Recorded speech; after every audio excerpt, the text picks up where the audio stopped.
کہ شب برات کے بارے میں بعض حضرات نے یہ خیال ظاہر کیا کہ اس رات کی کوئی فضیلت قرآن و حدیث سے ثابت نہیں، اور اس رات میں جاگنا اور اس رات میں عبادت کو خصوصی طور پر باعث اجر و ثواب سمجھنا یہ بے بنیاد ہے، بلکہ بعض حضرات نے اس کو بدعت سے بھی تعبیر کیا۔ اس لیے لوگوں کے ذہن میں یہ سوالات پیدا ہوئے، تو اس سلسلے میں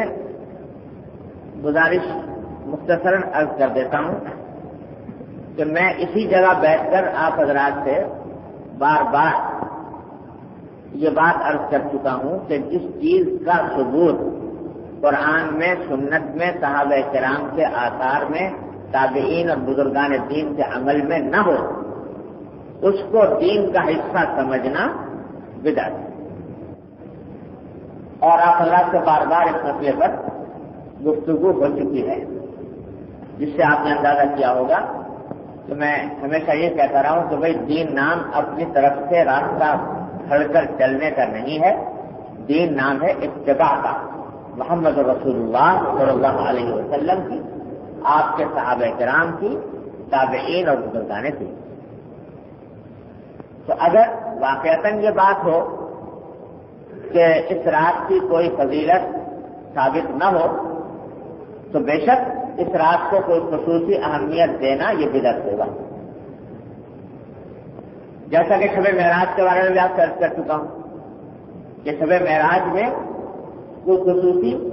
عبادت کا ذکر و فکر قرآن و سنت میں موجود ہے،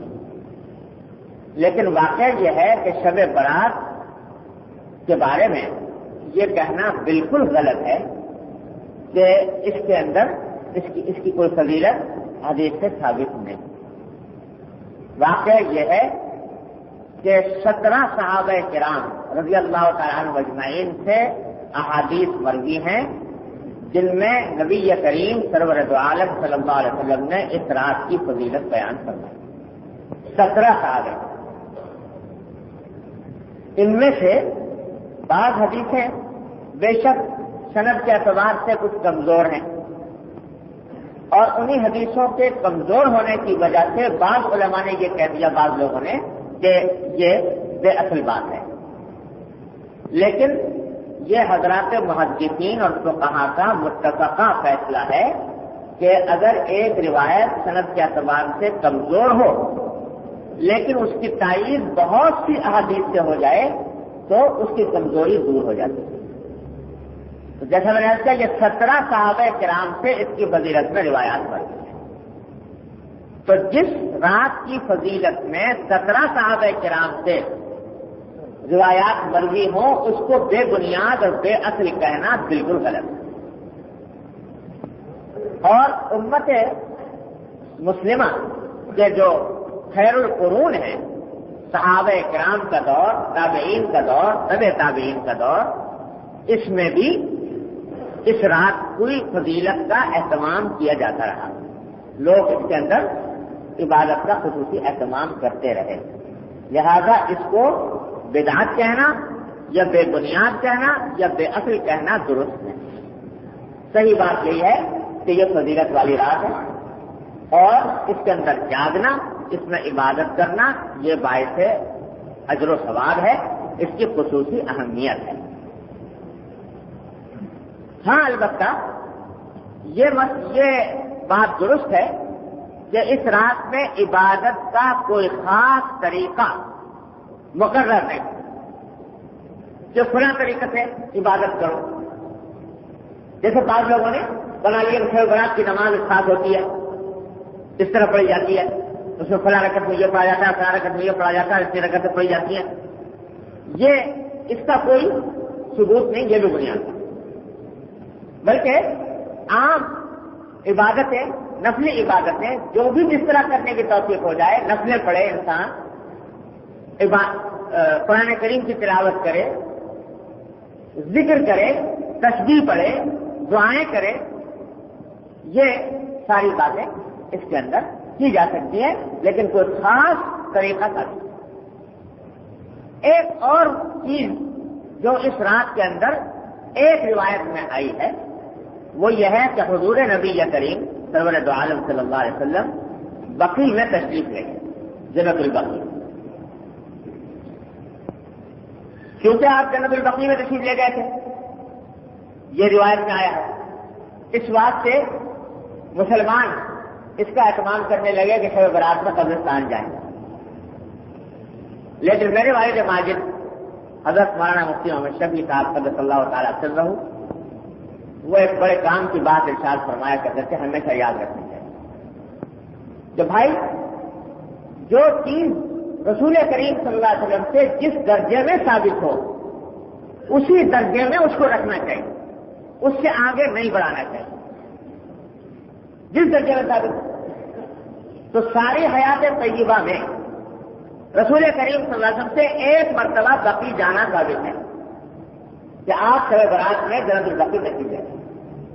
ایک مرتبہ ثابت ہے، ایک مرتبہ تم بھی چلے جاؤ۔ لیکن ہر شب برات میں جانے کا اہتمام اور التزام، اس کی ضروری سمجھنا، اس کو شب برات کے ارکان میں سے داخل کرنا، یہ ٹھیک نہیں، یہ درجے سے آگے بڑھانے والی بات۔ تو کبھی چلے گئے، کبھی نہیں بھی گئے۔ کوئی ایسا اہتمام کرنا کہ ہر شب برات میں آپ جو قبرستان ضرور جائیں اور اس کو شب برات کا لازمی حصہ سمجھے، اس کے بغیر کبھی شب برات نہیں ہوئی، یہ بات درجے سے آگے بڑھانے والی بات ہے۔ کبھی چلے بھی گئے، کبھی نہیں بھی گئے۔ تو کبھی اگر چلے گئے اس مقصد سے چلے گئے کہ رسول کریم صلی اللہ علیہ وسلم تشریف لے گئے تھے، میں بھی آپ کی اتباع میں جا رہا ہوں، انشاءاللہ جو ثواب ملے گا۔ لیکن اس کے ساتھ ساتھ کبھی ایسا بھی کرو کہ نہ جاؤ، جیسا کہ رسول کریم صلی اللہ علیہ وسلم نہیں گئے تھے۔ اہتمام اور التزام نہ کرو، پابندی نہ کرو، کبھی کرو۔ یہ ہے حقیقت دین کی سمجھ کی بات کہ جس درجے میں جو بات ثابت ہے اسی درجے میں رہنے دو، اس سے آگے بڑھو۔ تو قبرستان بھی کبھی چلے گئے، کبھی نہیں بھی چلے گئے، اور باقی جو کچھ اللہ تعالیٰ تفصیل دے اس طرح کی بات ہے۔ میں نے سنا ہے کہ آج کل رواج ہو گیا ہے کہ ان راتوں میں شب برات میں باوقات شب قدر کے اندر بھی نفلوں کی جماعت ہوتی۔ شبیہ تو ہوتا ہی تھا نفلوں میں، اب صلاۃ التسبیح کی بھی جماعت ہونے لگی، صلاۃ التسبیح کی بھی جماعت ہونے لگی۔ تو بھائی یہ صلاۃ التسبیح کی جماعت کسی طریقے سے بھی نہ ثابت ہے نہ جائز۔ خوب اصول سمجھ لیجیے، رسول کریم صلی اللہ علیہ وسلم نے یہ بیان فرما دیا کہ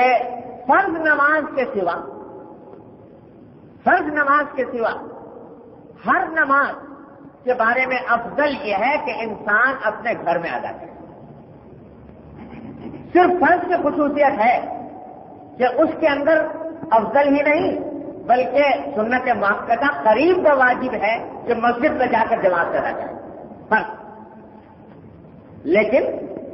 فرض کے علاوہ یہاں تک کہ سنتوں میں بھی اصل قاعدہ یہی ہے کہ سنت آدمی جا کے گھر میں پڑھے۔ لیکن کیونکہ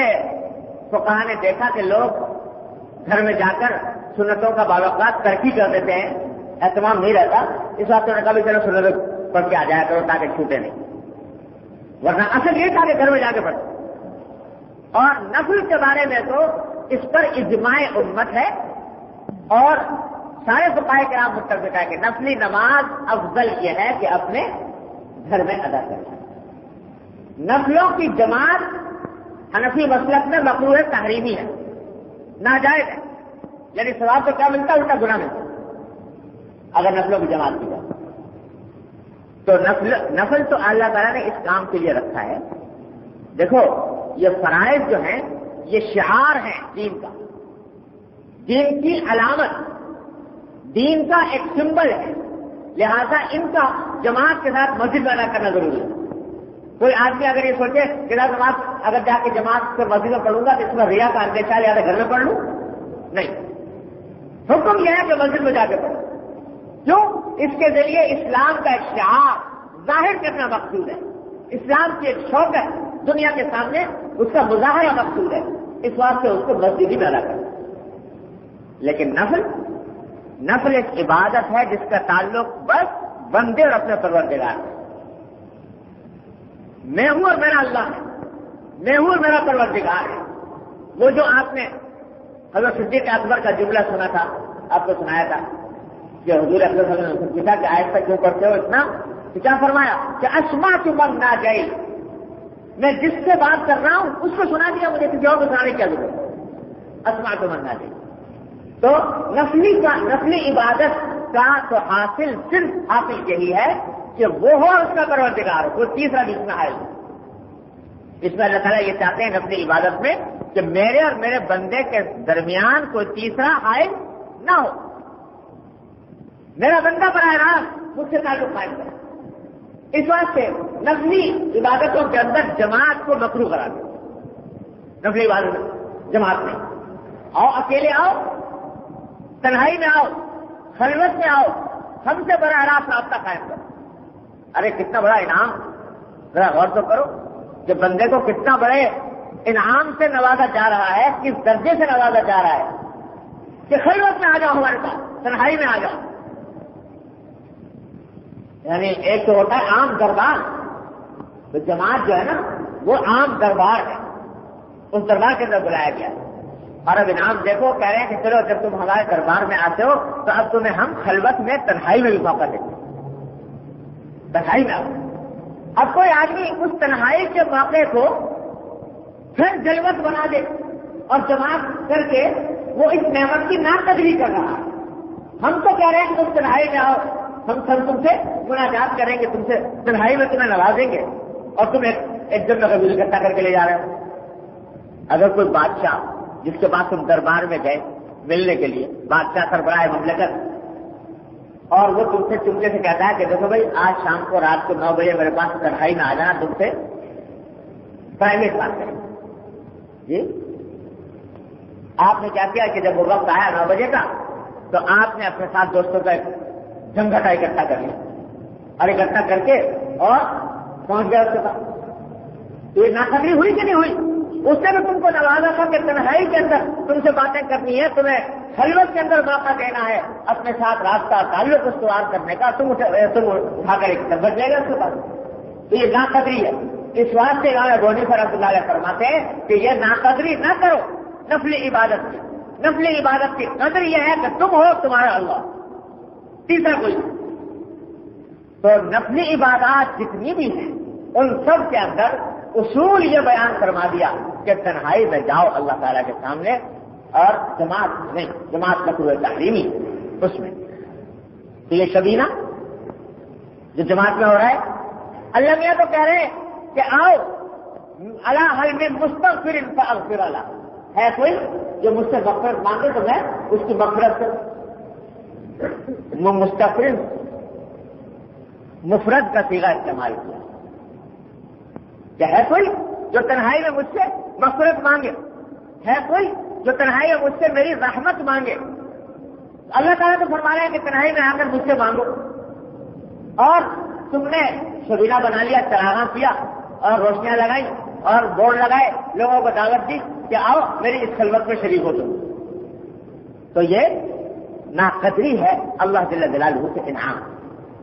تو شبینہ ہو یا خراج تصدیق کی جماعت ہو یا کوئی اور نسلی جماعت ہو، تو یہ اللہ جل جلالہ سے ایک انعام کی ناقدری ہے، اس سے بچے۔ ارے یہ راتیں اسلام کے لیے اللہ تعالیٰ نے بنائی ہے، اسلام کے لیے بنائی ہے، یہ شور شغب کی راتیں نہیں، یہ میلے ٹھیلے کی راتیں نہیں، یہ اجتماعات کی راتیں نہیں، یہ اس بات کی راتیں ہیں کہ گوشہ تنہائی میں ایک جگہ بیٹھ کر تم اپنے رب سے ایک اس طرح رابطہ استوار کر لو کہ تمہارے اور اس کے درمیان کوئی حائل نہ ہو کہ میان عاشق و معشوق رمزے کرامن کاتبین ہم خبر، یہ کرتے اس طرح راستہ پائے۔ اگر نہیں ہے، لوگ کہتے ہیں صاحب اگر تنہائی میں بیٹھتے نیند آ جاتی ہے، لہٰذا مسجد میں جا کے ذرا سکینہ ہوتا ہے تو روشنی ہوتی ہے اور کوئی جماعت ہوتی ہے تو اس کے اندر ذرا نیند پر قابو پانے میں آسانی ہو جاتی ہے۔ ارے یقین رکھو کہ اگر چند لمحات تم کو گوشہ تنہائی میں اللہ جل جلالہ سے ہم کلام ہونے کے میسر آ گئے، وہ بدرجہ بہتر ہیں اس ساری رات سے جو تم نے میلے میں گزاری۔ فرض کیا ہے تم جاگتے رہے لیکن سنت کے طریقے سے نہیں جاگے، تو وہ رات اتنی قیمتی نہیں، وہ چند لمحات جو تم نے اخلاص کے ساتھ ریا کے بغیر اللہ تعالیٰ سے براہ راست رابطہ قائم کر کے گوشہ تنہائی میں گزار لیے، تو وہ کہیں زیادہ تمہارے لیے نافع اور مفید ہوں گے بنسبت اس رات کے جو تم نے خلاف سنت گزاری۔ یہ بات خدا کے لیے ذہن نشین کر، جب ہمیشہ کہتا رہتا ہوں کہ دین جو ہے اپنی عقل لڑانے کا نام نہیں، اپنا شوق پورا کرنے کا نام نہیں ہے،